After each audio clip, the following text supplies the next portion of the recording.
Hello everyone, ಮತ್ತೊಮ್ಮೆ rayon ಸ್ಟಾರೋಗೆ ಸ್ವಾಗತ. ಇವತ್ತಿನ ರೀಡಿಂಗ್ನಲ್ಲಿ ನಿಮ್ಮ ಮನಸ್ಸಿನಲ್ಲಿರುವ ವ್ಯಕ್ತಿ ಮತ್ತೆ ಹಿಂದಿರುಗಿ ಬರ್ತಾರಾ ಹಾಗೆ ಕೇಳೋಣ. ಇದೊಂದು timeless general candle wax reading ಆಗಿರುತ್ತೆ, ಹಾಗೆ ಕಲೆಕ್ಟಿವ್ ಎನರ್ಜಿನಲ್ಲಿರುತ್ತೆ. ಯಾರ್ಯಾರು ನನಗೆ ಸಬ್ಸ್ಕ್ರೈಬ್ ಮಾಡ್ತಾ ಇದ್ದೀರಾ, ಕಮೆಂಟ್ಸ್ ಮಾಡ್ತಾ ಇದ್ದೀರಾ, lot of thanks to you. ಇದೊಂದು ಜನರಲ್ ರೀಡಿಂಗ್ ಆಗಿರುತ್ತೆ. ಹಾಗಿರೋದ್ರಿಂದ ನಿಮ್ಮ ಲೈಫಲ್ಲಿ ಹೆಚ್ಚಿನ ಕ್ಲಾರಿಟಿ ಬೇಕಿದ್ರೆ ನೀವು ಪರ್ಸನಲ್ ರೀಡಿಂಗ್ ತಗೋಬಹುದು. ಹಾಗೆ ನನ್ನ ಹಳೆ ವಿಡಿಯೋಗಳನ್ನ ಸಹ ನೋಡಬಹುದು. ಇದು ಟೈಮ್ಲೆಸ್ ಆಗಿರೋದ್ರಿಂದ ನೀವು ಯಾವಾಗ ನೋಡಿದ್ರೂ ಅನ್ವಯಿಸುತ್ತೆ. ಈಗ ನಿಮ್ಮ ಮನಸ್ಸಿನಲ್ಲಿರುವ ವ್ಯಕ್ತಿ ಮತ್ತೆ ಹಿಂದಿರುಗಿ ಬರ್ತಾರಾ? ಇದಕ್ಕೆ ಏನು ಕಾರ್ಡ್ಸ್ ಬರುತ್ತೆ? ಕ್ಯಾಂಡಲ್ ವ್ಯಾಕ್ಸ್ ರೀಡಿಂಗ್ ಮಾಡೋಕ್ಕೆ ಮುಂಚೆ ಸ್ವಲ್ಪ ಕಾರ್ಡ್ಸ್ ನೋಡೋಣ.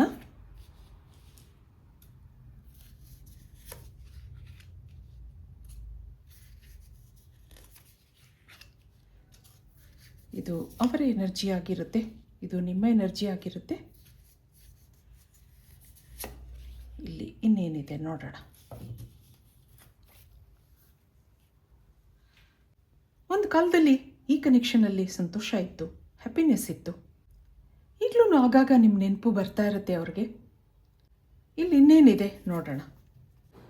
ಇಲ್ಲೊಂದು ವೇಟಿಂಗ್ ಎನರ್ಜಿ ಬರ್ತಾ ಇದೆ. ನೀವು ಆ ವ್ಯಕ್ತಿಗೋಸ್ಕರ ಕಾಯ್ತಾ ಇದ್ದೀರಾ. ಅವರೇ ನಿಮ್ಮ ಪ್ರಪಂಚ ಆಗಿದ್ರು.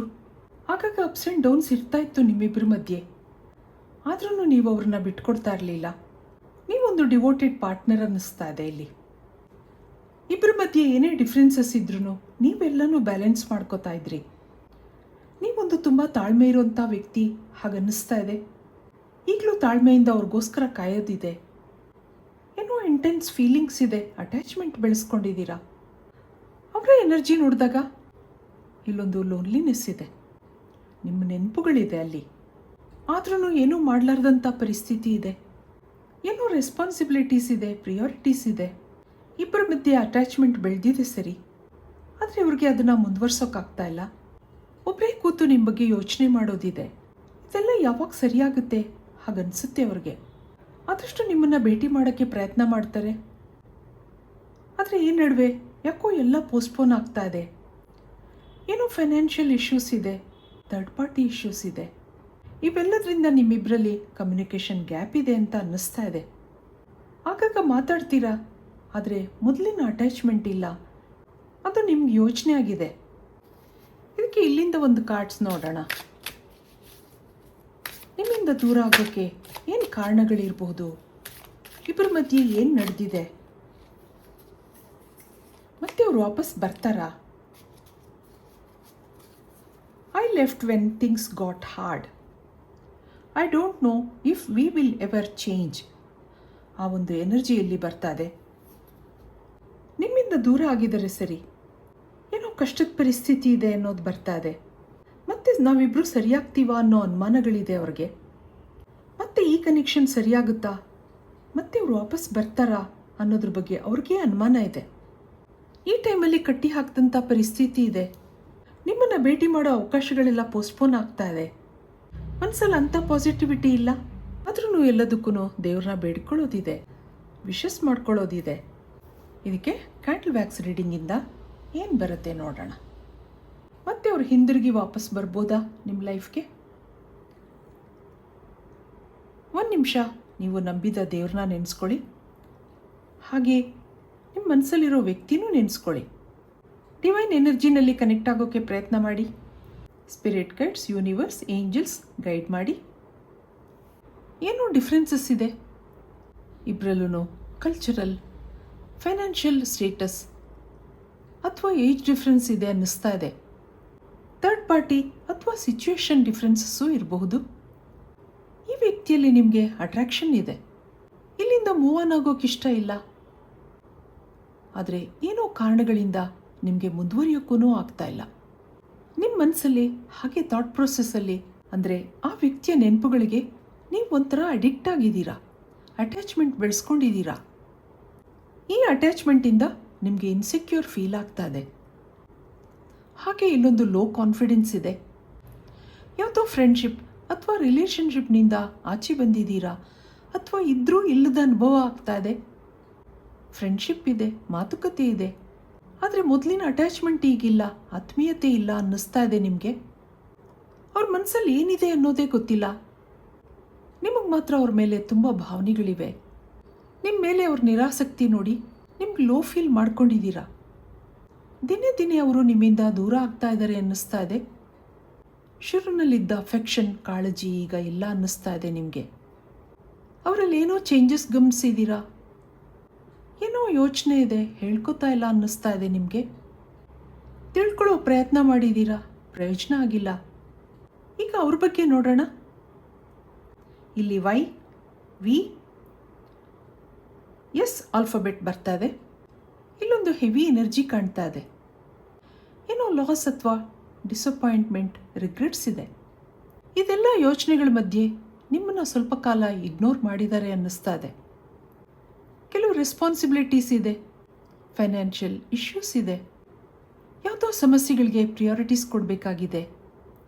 ಇವೆಲ್ಲದರಿಂದ ನಿಮಗೆ ಇನ್ಸೆಕ್ಯೂರ್ ಫೀಲ್ ಆಗ್ತಾ ಇದೆ.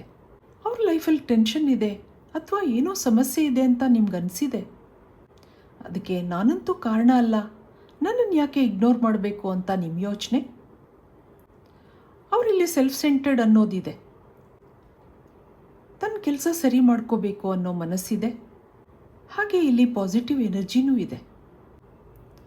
ಅವರ ಎಫರ್ಟ್ಸ್, ಪರಿಶ್ರಮದಿಂದ ಸ್ಟೆಬಿಲಿಟಿ ಕಾಣ್ತಾ ಇದೆ. ಹೌದು, ಪ್ರೀತಿಯಿಂದ ಹೊಟ್ಟೆ ತುಂಬಲ್ಲ ಅಲ್ವಾ, ಎಲ್ಲನೂ ಬ್ಯಾಲೆನ್ಸ್ ಮಾಡ್ಕೋಬೇಕು. ಇಲ್ಲೊಂದು ಅವೇಕ್ನಿಂಗ್ ಎನರ್ಜಿ ಬರ್ತಾ ಇದೆ. ಇಲ್ಲಿ ಆಲ್ಫಾಬೆಟ್ ಎಸ್ ಪ್ರಾಮಿನೆಂಟ್ ಆಗಿ ಬರ್ತಾ ಇದೆ. ಆರ್ ಇದೆ. ನೀವು, ನಿಮ್ಮ ನೆನಪು ಅವ್ರಿಗೆ ಇನ್ಸ್ಪಿರೇಷನ್ ಆಗಿದೆ. ಹಾಗೆ ಅವ್ರು ಸ್ಪಿರಿಚುವಲ್ ಆಗಿದ್ದಾರೆ ಅನ್ನಿಸ್ತಾ ಇದೆ. ಅಂದರೆ ಅವರ ಪ್ರೇಯರ್ಸ್ ಮತ್ತು ಮ್ಯಾನಿಫೆಸ್ಟಿಂದ ಸ್ವಲ್ಪ ಮಟ್ಟಿಗೆ ಅವ್ರ ಸಮಸ್ಯೆಗಳು ಹೀಲ್ ಆಗ್ತಿದೆ ಅನ್ನಿಸ್ತಾ ಇದೆ.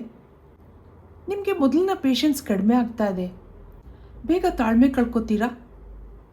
ಆದರೆ ಇದು ಸರಿಯಾದ ಟೈಮಲ್ಲ ಅಂತ ಅನ್ನಿಸ್ತಾ ಇದೆ. ನೀವು ಈ ವ್ಯಕ್ತಿನಲ್ಲಿ ಫೇತ್ ಹಾಗೆ ಪೇಷನ್ಸ್ನ ಡೆವಲಪ್ ಮಾಡ್ಕೋಬೇಕಾಗತ್ತೆ. ಯೂನಿವರ್ಸ್ನಿಂದ ನಿಮಗೆ ಪಾಸಿಟಿವ್ ರಿಸಲ್ಟ್ಸ್ ಬರೋ ಸಾಧ್ಯತೆ ಇದೆ. ನೀವೊಂದು ಡಿವೋಟೆಡ್ ಪಾರ್ಟ್ನರ್ ಅನ್ನಿಸ್ತಾ ಇದೆ. ಬ್ಲಾಕೇಜಸ್ ಇರೋದ್ರಿಂದ ಸ್ವಲ್ಪ ಸಮಯ ಇದೆಲ್ಲ ಮುಂದುವರಿಯುತ್ತೆ. ಇದಕ್ಕೆ ಏಂಜಲ್ಸ್ ಏನು ಹೇಳ್ತಾರೆ ನೋಡೋಣ. ಇಲ್ಲಿಂದ ನಿಮ್ಗೆ ಏನು ಗೈಡೆನ್ಸ್ ಬರುತ್ತೆ.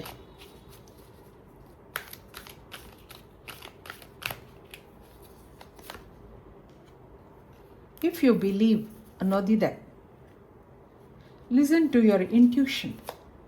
ಮತ್ತೊಂದು, in the near future yes ಅನ್ನೋದಿದೆ. ಮತ್ತೊಂದು, within the next few weeks be assertive. ಇಲ್ಲಿ ಪಾಸಿಟಿವ್ ಆಗಿರಿ ಅನ್ನೋದು ಬರ್ತಾ ಇದೆ. ಮತ್ತೆ ಆ ವ್ಯಕ್ತಿ ಹಿಂದಿರುಗಿ ವಾಪಸ್ ಬರ್ತಾರಾ?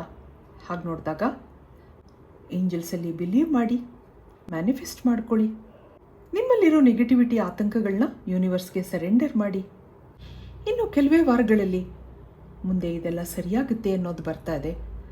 ಏಂಜಲ್ಸಿಂದ ಎಸ್ ಅನ್ನೋ ಆನ್ಸರ್ ಬರ್ತಾ ಇದೆ ನಿಮಗೆ. ಹಾಗಿರೋದ್ರಿಂದ ಪಾಸಿಟಿವ್ ಆಗಿರಿ. ಹಗಲು ರಾತ್ರಿ ನೀವು ಆ ವ್ಯಕ್ತಿಗೋಸ್ಕರ ಯೋಚನೆ ಮಾಡೋದಿದೆ. ತುಂಬ ಆಂಗ್ಸೈಟಿ ಇದೆ, ಕಾನ್ಫಿಡೆನ್ಸ್ ಕಳ್ಕೊಂಡಿದ್ದೀರಾ. ಮತ್ತೆ ಅವರು ವಾಪಸ್ ಬರ್ತಾರಾ ನನ್ನ ಲೈಫ್ಗೆ, ಹಾಗೆಲ್ಲ ನೀವು ಯೋಚನೆ ಮಾಡೋದಿದೆ. ಯಾವುದೋ ಪರಿಸ್ಥಿತಿಗಳ ಕಾರಣದಿಂದ ನಿಮ್ಮಿಬ್ಬರಲ್ಲಿ ಗ್ಯಾಪ್ ಶುರು ಆಗಿದೆ. ಬ್ಲಾಕೇಜಸ್ ಇದೆ. ನಿಮ್ಮ ಮೇಲೆ ಮನಸ್ಸಿದ್ರೂ ಈ ವ್ಯಕ್ತಿ ಪ್ರಾಕ್ಟಿಕಲ್ ಆಗಿದ್ದಾರೆ.